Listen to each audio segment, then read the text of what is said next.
Today we will talk about unsymmetric bending. You have already studied bending of beams with symmetric cross sections and also when the loading was in the plane of symmetry. So, let us consider a situation like this, that you have a beam of uniform cross section, the cross section is like this and this y axis is an axis of symmetry. The beam was bent by applying moment mz like this. Then you have already derived the flexure formula which gives you the stress distribution in the cross section, which is like this, minus sigma x by y is equal to mz by izz equal to E by r, where sigma x is the stress acting at any point on the cross section in the x direction, y is the distance of the point from the z axis, mz is the moment, izz is the moment of inertia of this cross section about the z axis, E was the modulus of elasticity of the material, r is the radius of curvature. Now, let us try to consider the moment of the stresses which are acting on this cross section about the y axis, which is the axis of symmetry. Now, if we consider the moment, this is let us say that this is an area dA.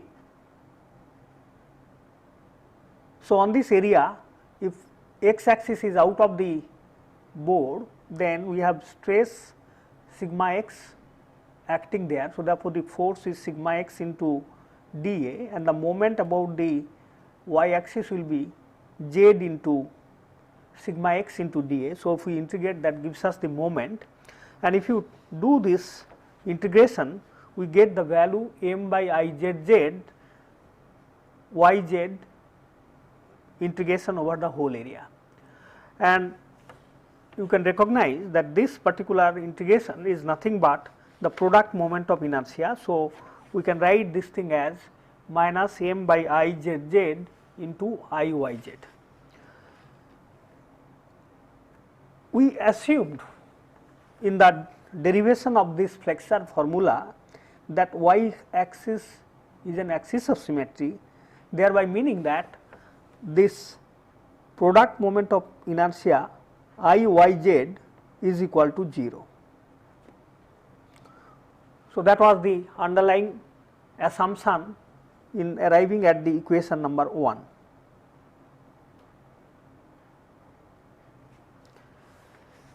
Suppose you have a situation iyz is not equal to 0.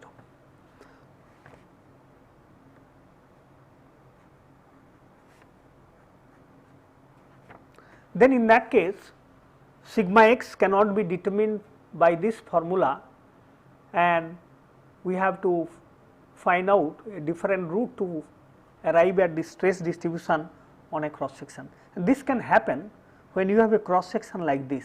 Think of a cross section wherein we have the y axis and z axis located like this, and this is the centroid of the cross section. And in this case, if you try to load the beam in the xy plane, then you will find that you are not going to have iyz equal to 0, and hence we will have difficulty in calculating the stress distribution in the cross section, and it will be improper to calculate the stress by this formula alone. So, that is the object today, that if iyz is not equal to 0 for a cross section and if we have bending of the cross section, how do we find out the stresses? In order to do that, one way to go about is find out the directions, let us say y1 and z1, whereby we will have iyz equal to 0 and then work with those two directions to find out the stresses. I will again repeat, suppose you have a cross section like this and you have loading in the xy plane, then in that case if you work with this system, you are not going to have iyz equal to 0 and you cannot find out the stress distribution using this formula. Alternatively, what you can do is that for this cross section you can find out directions. Maybe we would have a direction like this. This is, let us say, y1, and there will be another orthogonal direction, let us say this is z1. So, this y1 z1 are the two directions which are going to give rise to product moment of inertia equal to 0, and then in that case we can certainly work with this sort of formula to arrive at the stress distribution for a particular loading. So, let us find out the two principal directions. They are called principal directions of the cross sections like y1 and z1. Let us make a start with a general cross section like this, that the beam section is like this. This is the direction y and this is v. Now, let us consider that we have two directions u and v which are arbitrarily oriented at an angle alpha with the z directions. Then in that case, from geometry we can write that u is related to y and z coordinate of a point by this formula, u equal to z cosine alpha plus y sin alpha.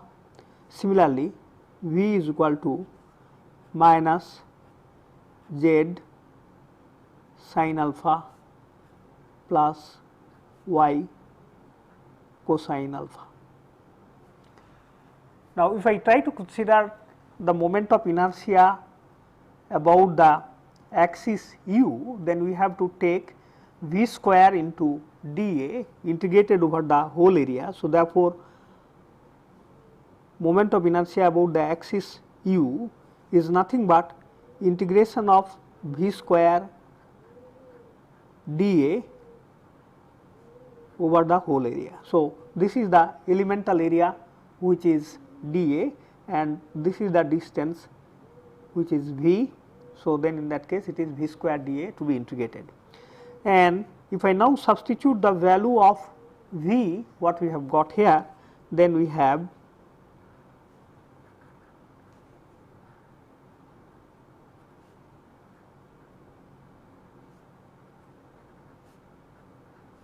so it is z square sin square alpha y square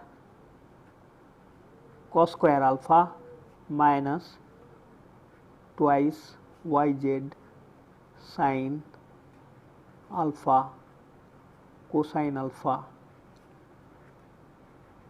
dA. And this we can write now. We have sin square alpha which is constant, which is not variable of integration. Then we can write this z square dA integrated over the whole area will give us Iy. So, therefore, this is nothing but Iy sin square alpha. Similarly, y square dA integrated will give us Iz. I simply write Iz rather than Izz, so also Iy rather than Iyy. So, this is Iz cosine square alpha, and yz dA integrated, it gives us the product moment of inertia, and therefore, we will have Iyz, and 2 sin alpha cosine alpha we can write as sin 2 alpha. So, that is the expression for Iu, and now we can write sin square alpha as 1 minus cos 2 alpha by 2 and cos square alpha equal to 1 plus cos 2 alpha by 2. By using that, we can rewrite the above expression as Iz plus Iy by 2 plus Iz minus Iy by 2 cosine 2 alpha minus Iyz sin 2 alpha.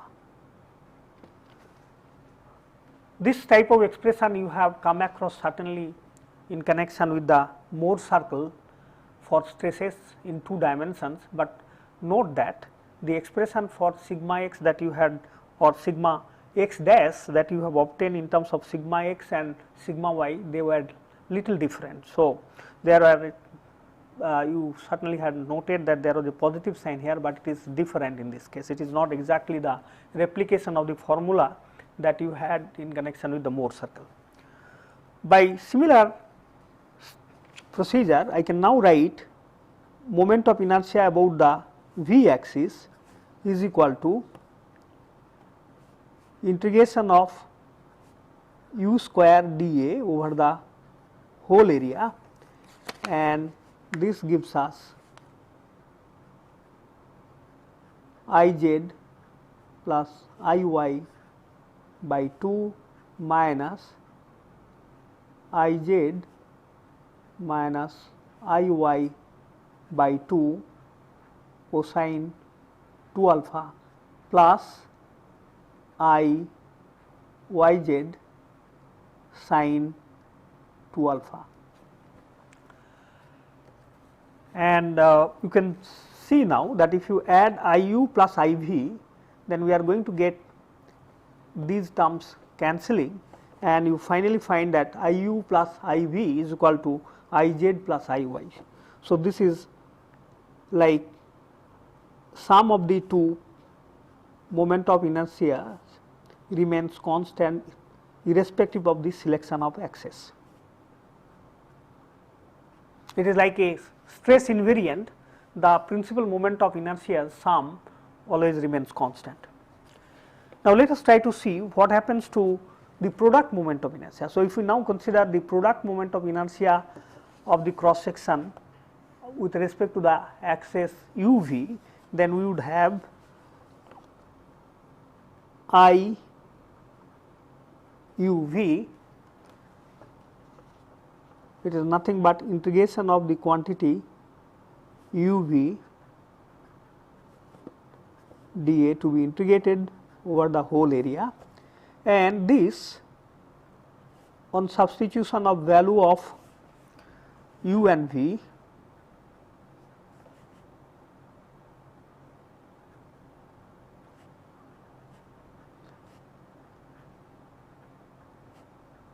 so z cos alpha plus y sin alpha minus z sin alpha plus y cosine alpha dA.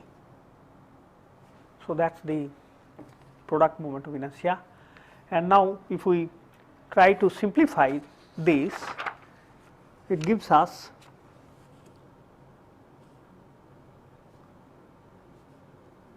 Iuv is equal to minus Iy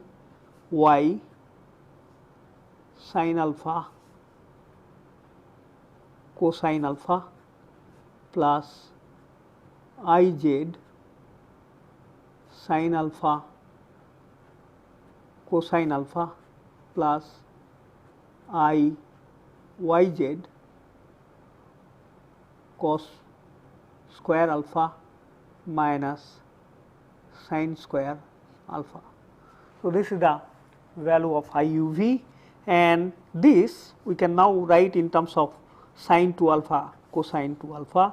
So, this will be Iz minus Iy by 2 sin 2 alpha plus Iyz cosine 2 alpha. This is the product moment of inertia. Now, what we are looking for? We are trying to look for two axes u and v such that the product moment of inertia will be 0. So, we can now write the condition for Iuv equal to 0. So, that will give us the direction alpha, Iuv equal to 0, that gives us directly the direction, let us say that is alpha 1 direction. So, therefore, tan 2 alpha 1 is equal to minus 2 times Iyz by Iz minus Iy. So, that is the angle alpha 1 which u makes with the positive z axis. So, therefore, this is nothing but angle with positive z axis. So, now we are in a position to get the direction alpha 1, which will make the product moment of inertia 0. So, these are directions which are called principal directions of the cross section. Now, it is easy to work with the formula, flexure formula that we have derived to find out the bending stresses acting on a cross section. So, just I would like to show you here a particular example. Let us say that we have a beam which is of this type,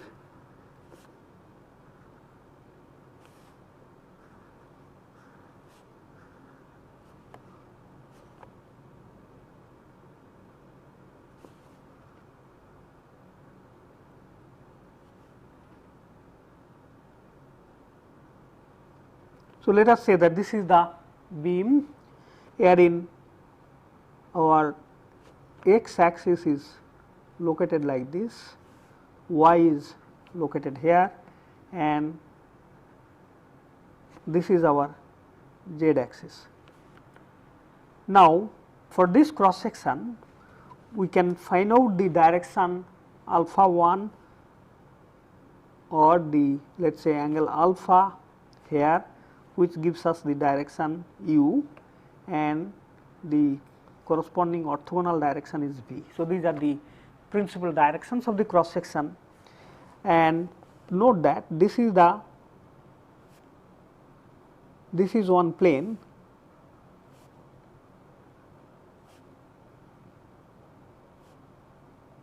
this is the xu plane. On this plane, if bending moment is acting, then we can use the flexure formula straight away. I repeat that if you have the loading, let us say, acting on the xz plane, then in that case you find that this xz plane is not really a plane of symmetry. On the other hand, if the loading is acting on the ux plane, it now becomes a plane of symmetry because iuv equal to 0. So, now in general what you will have is that you are going to have a bending acting on the cross section. Let us say this is the y direction, and this is my z direction, and this is the CG of the cross section. Now, you will most often be given a bending moment, let us say, about the z axis. So, this is the bending moment. Let us consider its direction to be like this as positive. So, this is mz. Now, this mz, we have the directions u, which is this direction, and the direction v is this one. Now, this moment vector can be resolved into two components without any difficulty into a moment vector along this direction. So, therefore, that will be nothing but mz into cos alpha. So, that gives you the value of mu. Similarly, if I resolve the mz component in this direction, which is minus v direction, we will probably get a component like this. This is the component in this direction of v axis, and therefore, now from this mz we are in a position to get mu as mz cos alpha, and mv let us consider our convention that it will be positive in this direction, that is our positive right hand screw rule. So, therefore, this moment that is acting on the cross section is negative. So, therefore, in this case you can straight away write that mu is equal to mz cosine alpha.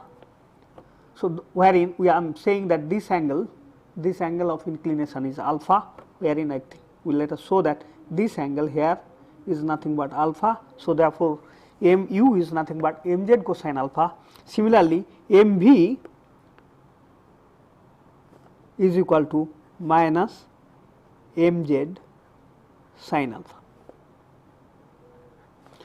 So, I am trying to say that it obeys right hand screw rule. So, if you rotate a right hand screw, it will go in that direction. So, therefore, that is my positive direction, and similarly in this case I also have the right hand screw rule. If the screw moves in this direction, that is the positive bending moment. So, therefore, that is the rule I have adopted, and the component of this will be really like this, it is exactly opposite. So, therefore, a negative sign comes here.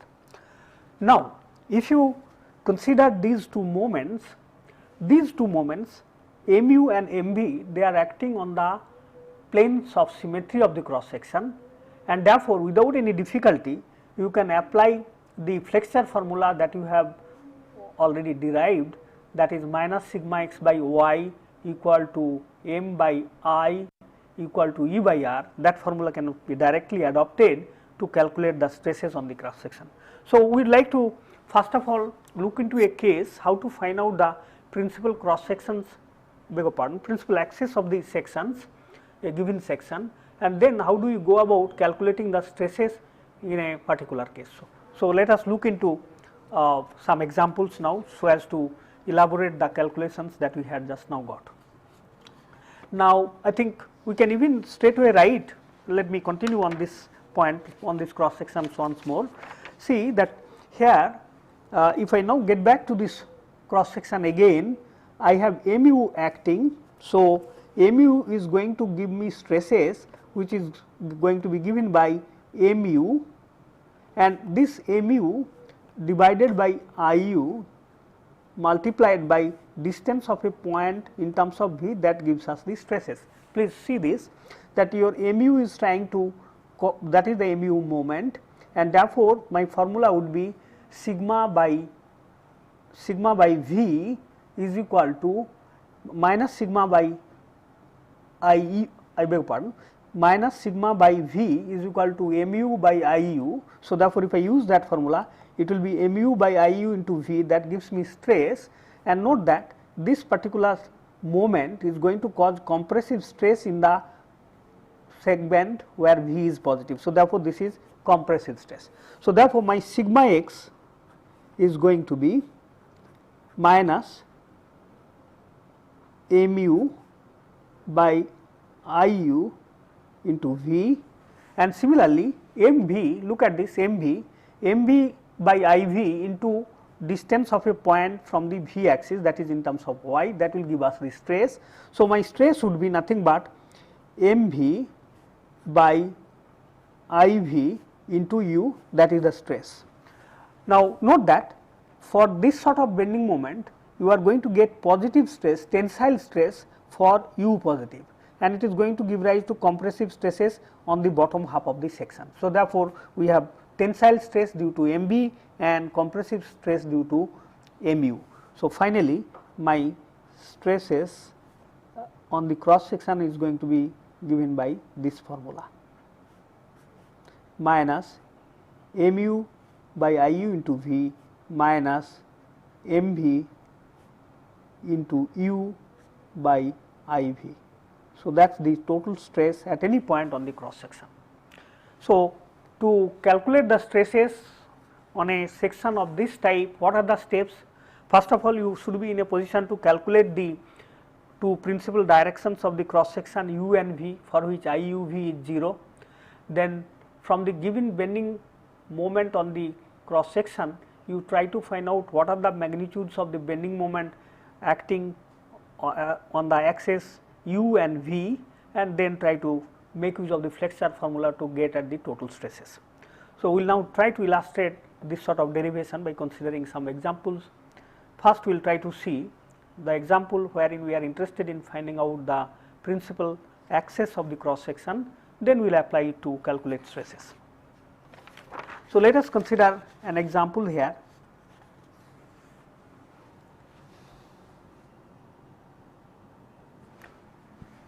So, the section is like this, it is Z inverted Z section, and dimensions are as shown here, very thin section, or rather the wall of the section is very thin, the flange is very thin. So, also the wave is also thin, and everywhere the thickness is equal to T, and this dimension semi height of the wave is A.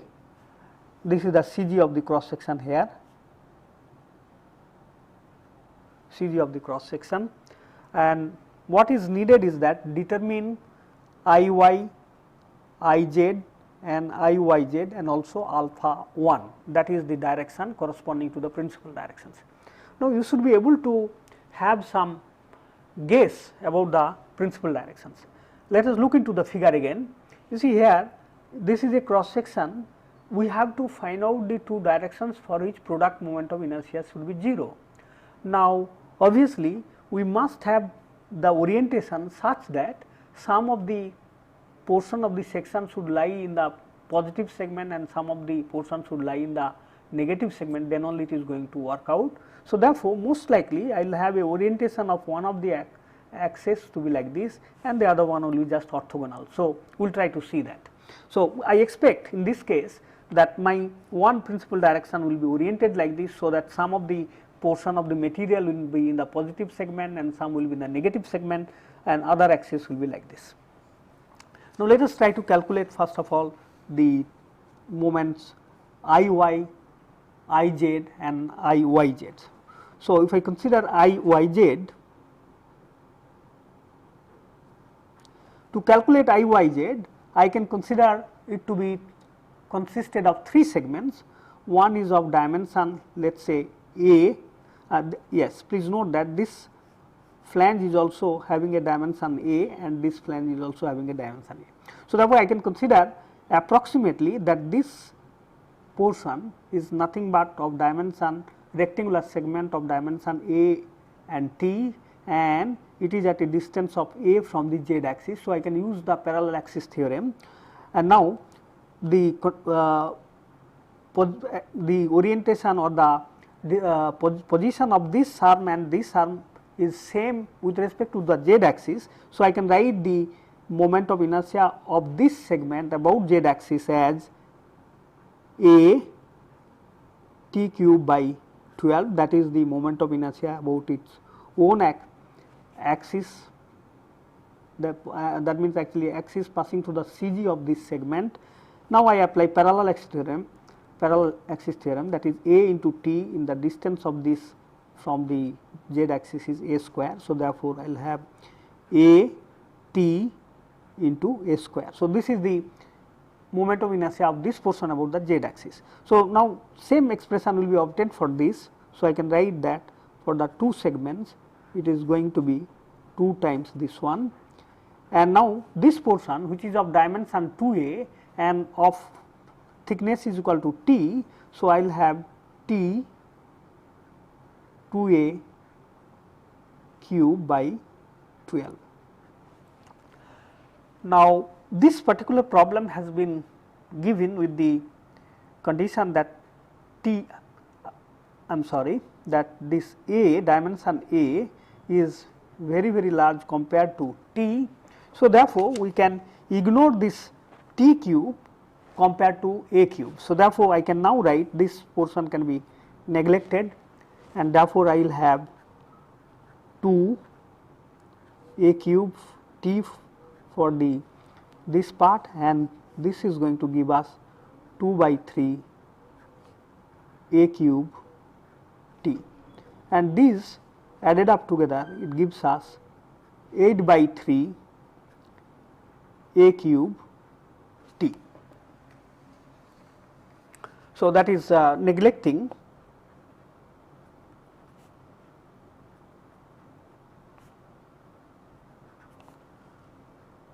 T cube terms. Similarly, if I now go in for calculating the moment of inertia about the y axis, first of all I will have this wave is going to give us 2a t cube by 12, and 2 flanges about their own centroidal y axis is t a cube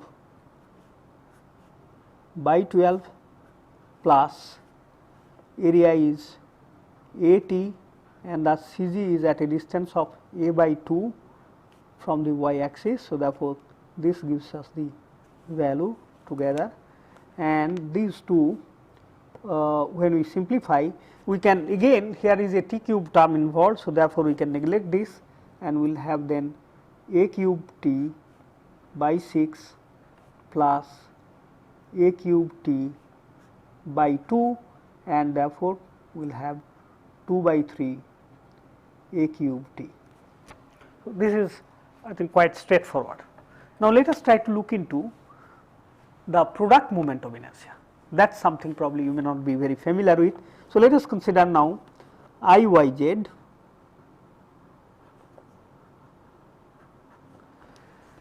Now, as usual we will go for considering the 3 segments.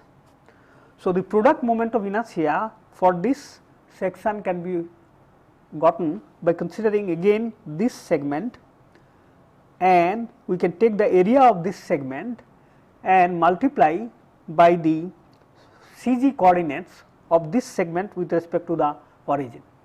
Similarly, for this segment I can write the area multiplied by the CG coordinates with respect to the origin of the whole cross origin here, or the CG of the whole cross section, and so is the case for this segment also. We can consider the area multiplied by the coordinate of the CG of this segment. Now, obviously, this portion is having CG which is coincident with the origin, therefore, that does not contribute anything. So, we are going to get only contribution from this wave and this wave. So, I will now write, if I consider now this one, then my area is AT, and x coordinate of the CG is minus a by 2. So, therefore, it is minus a by 2, and the distance from the z axis is a. So, therefore, it is into a. So, that is the x CG, y CG. Similarly, for the other portion of the wave, we will have, I beg pardon, for the other portion of the flange. So, it is AT, and herein now the distance again is actually a by 2. So, therefore, it is a by 2, it is now plus a by 2, and this distance is now negative. So, therefore, it is minus a. Therefore, when you add up this, both are negative, and we get now a cube t by 2 twice, and therefore, it is a cube t. So, the product moment of inertia is minus a cube t. Now, we are interested in finding out the section or set of axes which will make the product moment of inertia 0. That means, we are interested in calculating alpha one direction. So, if we just invoke the formula tan to alpha 1 is equal to minus twice I y z by I z minus I y is equal to 2 a cube t 8 by 3. So, this minus becomes plus 8 by 3 a cube t minus 2 by 3 a cube t, which is equal to 1, and therefore, alpha 1 is equal to 22.5 degrees. Now, let us try to see how good was our guess. We now get the direction u1 to be like this, which is oriented at an angle of about 22.5 degree. Therefore, this is my direction u, and obviously, the other direction v is like this. So, this is the other direction v, and you see, as we were expecting that one of the principal direction is to be oriented like this, so that a portion of the material lie in the negative half and a portion lie in the positive half, and we have got exactly as we expected. So, let us now continue further on this. So, we have got now the direction u and v which are principal directions for the section, it will be nice to calculate the value of IU and IV. So, it is a question of simply applying the formula and getting the values. So, let us do that. So, we have IU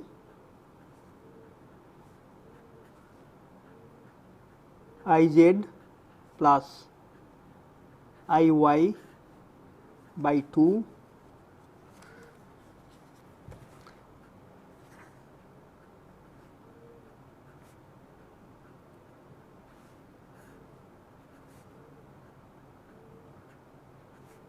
cosine 2 alpha 1 minus IYZ sine 2 alpha 1. So, that is the formula we derived. So, it is a question of just substituting for 2 alpha 1 as 45 degree. So, once you do that, you finally get the values. I think I will not go through the intermediate steps, I will give you directly the value here. So, finally, what we get here is 5 by 3 a cube t plus a cube t 1 by root 2 plus a cube t 1 by root 2, and this is equal to 5 by 3 plus root 2 a cube t.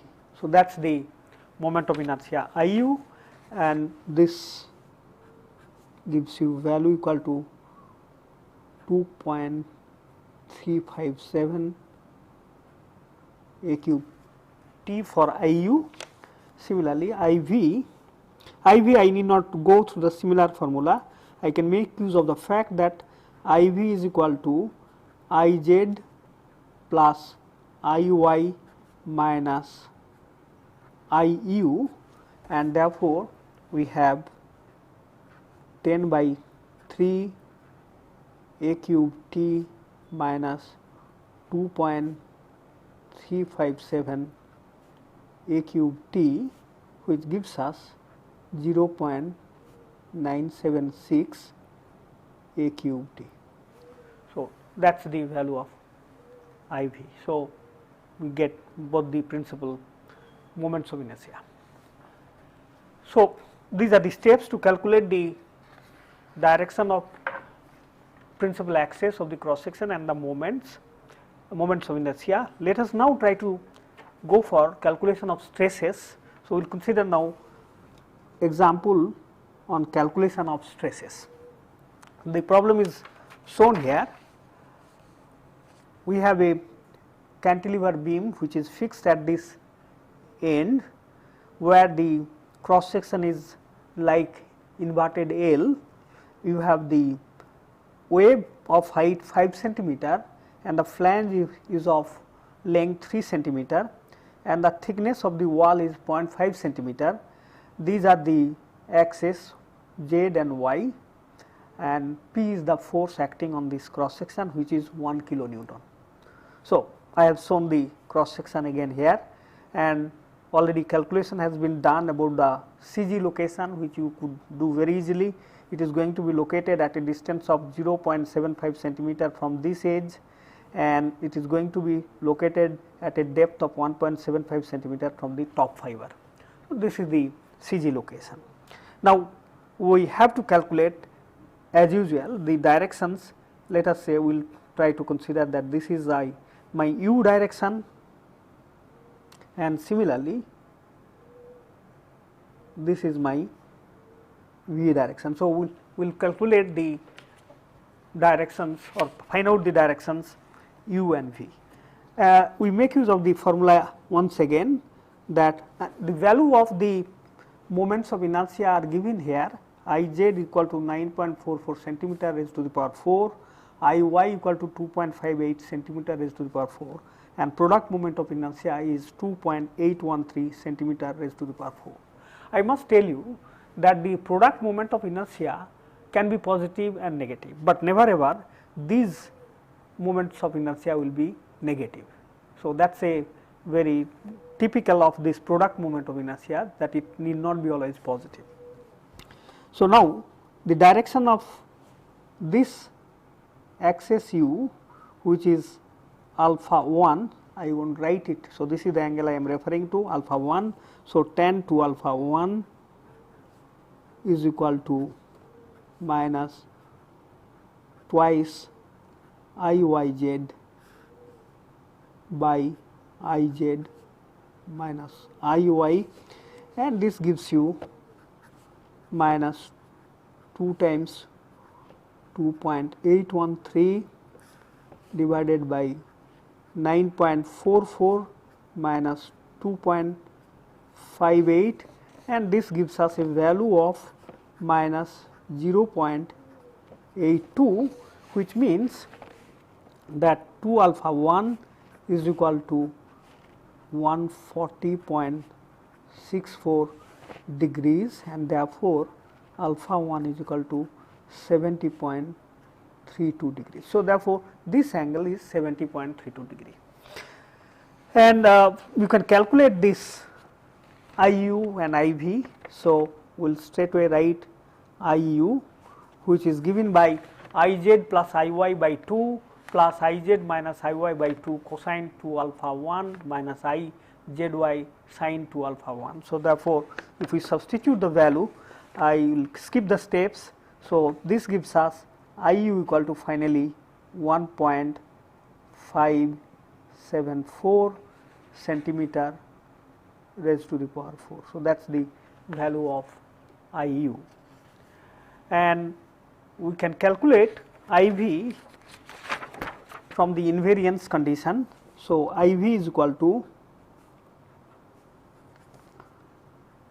IZ plus IY minus IU, and therefore, this is 9.44 plus 2.518 minus 1.574, and this gives us 10.384 centimeter raised to the power 4. So, these are the principal moments of inertia. Now, the problem, what is the problem?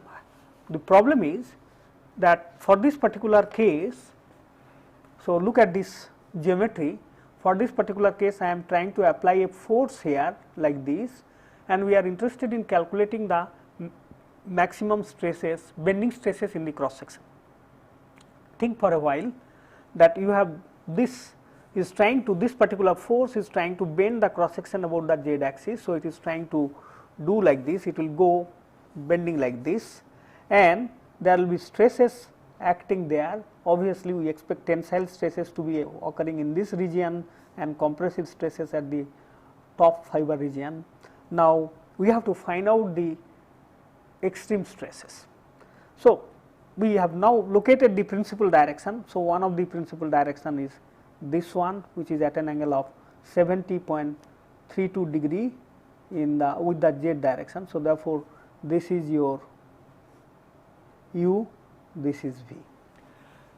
Now, what we need to do, that this force P is going to give a moment of magnitude 0.5 into P, say kilonewton meter, about a z axis located somewhere here, and that moment must be resolved in the two directions u and v as mu and mv. Then we can apply the flexure formula to calculate the stresses, and that is what we are going to do. So, here mz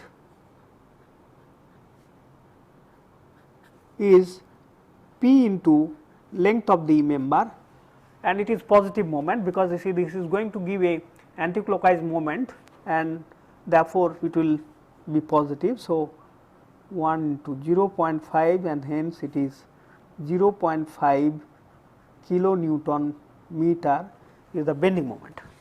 Now, this bending moment I have tried to resolve it here. Look at this, we have this, that is the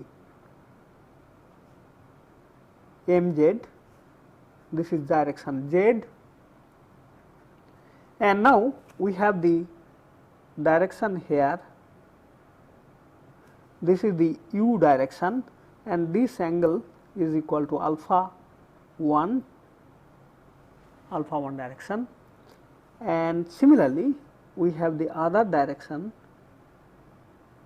which is v direction. So, now this angle is 90, this moment mz, I can write that mu is going to be mz into cosine alpha, and similarly mv is going to be nothing but minus mz sin alpha 1. So, I repeat, mu is going to be nothing but mz. So, the component this one is going to be simply mz cosine alpha 1, and the component which is going to be in this direction, it will be mz sin alpha 1, it will be in this direction, but my positive direction is this, and if we consider our moment to be positive this way, then it will become a negative moment. So, I now have mu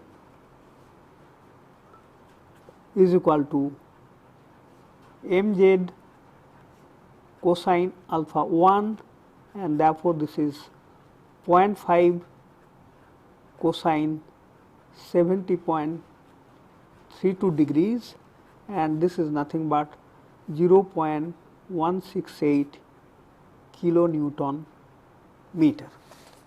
Similarly, mv is going to be,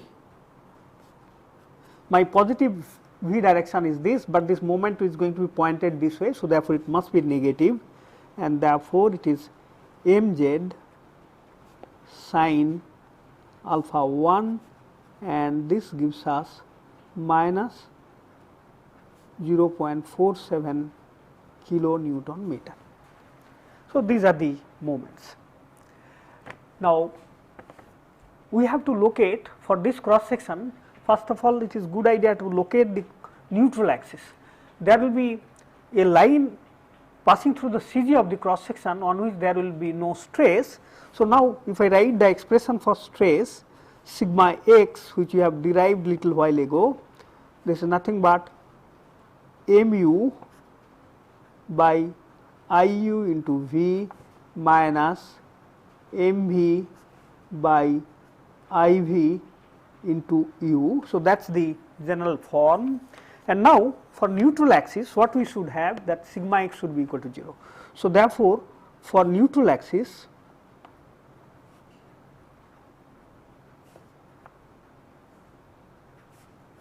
we must have, we substitute the value 168, and I consider it to be Newton centimeter, kilonewton centimeter, that is why I multiply by 100, and this is 1.574 V minus, and this value is minus 47 into 100 into u divided by 10.384 equal to 0. So, that is the line which is going to have no stress acting at any point on it, and this line is going to be oriented therefore with the positive u direction given by beta.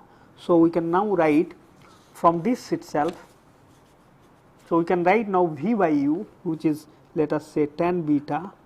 So, tan beta is V by u, and this gives us value 470 multiplied by 100 divided by 10.384 multiplied by 1.574 divided by 0.168 multiplied by 100, and this is nothing but minus 0.424, and this is minus tan 22.98 degree. So, beta is nothing but minus 22.98 degree. This is something very important. So, let us consider the cross section again. We have got like this. This is the cross section. We have u v directions like this. Now, the neutral axis is going to make an angle of minus. So, this is my direction u, this is v, and it is going to make an angle of minus 22 point, this magnitude we got as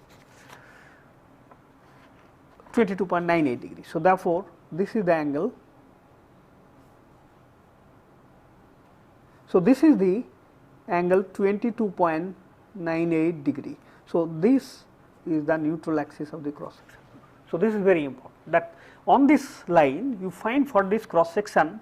So, if I now look at this cross section, I have a line here which is oriented like this. Let us say that this is the line. For this line, if you consider any point on this line, there is no stress, and hence what you find now, because of the loading, you are going to get compressive stresses on the upper half of the plane, and on the bottom half you are going to get tensile stresses. So, you are going to get tensile stresses to be generating somewhere here, compressive stresses to be generating somewhere there. So, therefore, you can now calculate the stress at the furthest point from the neutral axis. This is the furthest point, because my neutral phi bar is going to be located like this. This is the neutral axis. So, you can find out this is the furthest point, similarly this is the furthest point, you can calculate the stresses on that at those points. So, quickly I will try to give you the stress at the point A. So, for that you need to calculate u of A, which is nothing but z cosine alpha 1 plus y sine alpha 1, and this one if you calculate after substitution of the values, it is 1.395 centimeter. Maybe I will just write these coordinates so that you get the idea. This is 0.75 cosine 70.32 plus 1.75 sine 70.32. Now, I think let us quickly see this, what I am trying to say. I am trying to now find out the coordinate of this point. It is at a distance of minus 0.75. So, I have written minus 0.75, and it is at a distance of 1.75 from the z axis. So, 1.75. So, that is what I have written. So, this is UA. Similarly, if you consider VA, it is nothing but minus z sine alpha 1 plus y cosine alpha 1. So, once you substitute the value, it comes out to be 1.295 centimeter. So, these are the coordinates. Now, if I am interested in calculating the stress at A, it is going to be mu by IU into VA plus mv by IV UA, and we substitute the value now. It is going to be 16.8 kilonewton centimeter divided by 1.574 into 1.295, that is VA, plus minus 47 kilonewton centimeter divided by 10.384 multiplied by 1.395, which is UA. So, once we do that, it gives us a stress of magnitude 20.13 kilonewton per centimeter square. So, this is the stress which is compressive as we expected. The stress at this point of the cross section is expected to be compressive, because this is the neutral axis, we expect compressive stresses to be there. Similarly, you can calculate the stress at the point here, which is let us say Q, and we have calculated this stress at Q. It comes out to be 23.0 kilonewton per centimeter square. I think it will be good idea for you to calculate yourself the stress at the point Q and see that this is going to be equal to 20.3 kilonewton per centimeter square.